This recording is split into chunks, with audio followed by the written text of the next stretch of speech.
Okay, let's just dive right into this because it is easily one of the most tragic and honestly utterly fascinating what if scenarios in the entire Harry Potter universe. What if Regulus Black had survived the cave and joined the Order? We are talking about the pureblood heir who was raised from literal birth to worship the Dark Lord, only to secretly become one of the very first people brave enough to betray him. Now, in the story we all know, his life ends in a dark, terrifying cave. But what if he escaped those inferi? What if he walked straight into the First Wizarding War with a singular, burning goal to destroy Voldemort from the inside? If Regulus Black had actually lived, the entire timeline of the wizarding world as we know it would have drastically fractured. Seriously, it's like a giant puzzle being completely rearranged. In this explainer, we're going to map out exactly how his survival alters the fate of the war, the Order of the Phoenix, and Voldemort himself. But, to really grasp the magnitude of this incredible timeline shift, we first have to understand who Regulus truly was at his core. So, let's start with Section 1, the obedient Slytherin, the good son. Most people, right, they only knew Regulus as Sirius Black's younger, obedient brother. He was the Slytherin who dutifully stepped in line while Sirius basically ran away. He was born into the House of Black, a family deeply obsessed with blood purity, maintaining high social status, and a serious reverence for dark magic. Sirius rebelled openly, but Regulus, he didn't. He became exactly what his parents wanted. And here's a key difference. Unlike Draco Malfoy, who was pressured and terrified into darkness as a teenager, Regulus willingly joined the Death Eaters at just 16. He genuinely believed in Voldemort's vision. Which brings us to Section 2, Surviving the Cave, the breaking point. This is the horrific inciting incident of his defection. Voldemort made a massive, fatal error. He used the Black family house elf, Kreacher, to test the deadly potion guarding his Horcrux, fully expecting the poor elf to just die. But Kreacher escaped. He returned to Regulus, and that astonishing moment, it completely shattered the illusion. Regulus realized something deeply horrifying. Voldemort didn't value loyalty. At all. To the Dark Lord, absolutely everyone was disposable. And through this cruelty, Regulus uncovered the darkest secret of the whole war. Voldemort had created Horcruxes. So let's build our new timeline together. The year is 1979. The First Wizarding War is hitting its absolute peak. Harry Potter's parents are still alive, and Snape is an active Death Eater. Now imagine our alternate reality for a second. Instead of dying in that cave, Regulus survives. Maybe he prepares a little better, or maybe Kreacher operates them out just in the nick of time. Regulus escapes with a fake locket in place, barely alive, but, crucially, holding Voldemort's absolute greatest secret. Moving into Section 3, Dumbledore's secret weapon, a dangerous defector. From the second he escapes, Regulus becomes one of the most dangerous men alive. Now, he wouldn't just immediately march right up to the Order. He was cautious, secretive, and honestly, deeply ashamed.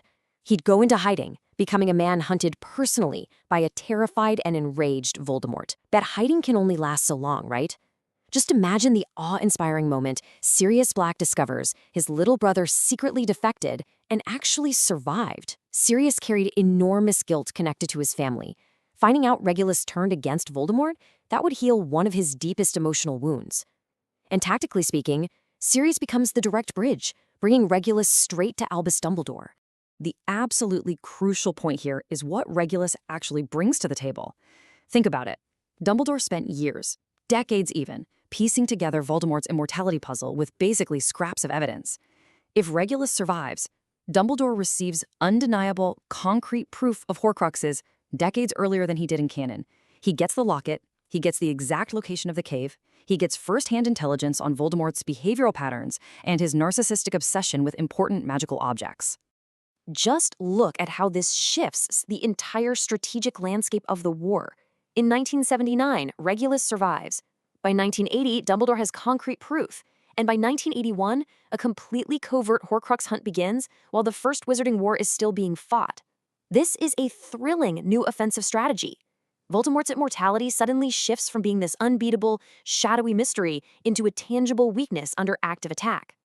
This leads into Section 4, a tale of two spies, double agents. This introduces such a fascinating dynamic into the Order's intelligence network. We now have two parallel undercover agents, Severus Snape and Regulus Black. Both joined Voldemort young, both became disillusioned, and both turned against him in secret. But the distinction in their motivation is absolutely vital here. Snape switched sides primarily out of romantic grief for Lily Potter. Regulus, on the other hand, switched sides because he recognized true evil and chose moral duty over his family's legacy. Having Dumbledore utilize both of these former Death Eaters simultaneously, that would feed the Order unprecedented, high-level intelligence at the height of the war. And that intelligence could very well prevent the darkest day in wizarding history. See, Regulus possessed a deep, intimate knowledge of exactly how Death Eater operations functioned internally. Because of this, there is a very real chance that the Order, now significantly more cautious and aware, would be able to identify Peter Pettigrew's suspicious, rat-like behavior before the ultimate betrayal ever happened. They could literally stop the Potters from being sold out. Let's look at Section 5, Ending the First War, a shorter conflict. Okay, but let's play devil's advocate. Let's say the tragedy in Godric's Hollow is just a fixed point in time, right? And Pettigrew still slips through the cracks. We still have a massive revelation here. With Regulus and Dumbledore working together, they could systematically tick off the vulnerable Horcruxes way before 1981. They could intercept the diary before Lucius Malfoy even properly hides it. They could locate the Gaunt Ring much earlier and hunt down Hufflepuff's cup and Ravenclaw's diadem while Voldemort is completely distracted fighting the war. So what you should really take away from this is the ultimate payoff. Because the Horcruxes are the only reason Voldemort survives his own rebounding killing curse on Halloween night. If Regulus and Dumbledore have already destroyed those soul fragments, then Godric's Hollow becomes a permanent grave. Voldemort dies entirely. The first Wizarding War ends years earlier, and the Second War, it never even begins. It's honestly a staggering thought. In the story we know, Regulus is just R.A.B., 3 lonely initials at the bottom of a note. A boy who sacrificed literally everything without ever receiving an ounce of public redemption. Nobody celebrated him. Nobody even knew. But had he lived, he would have undeniably been remembered as one of the greatest heroes of his age.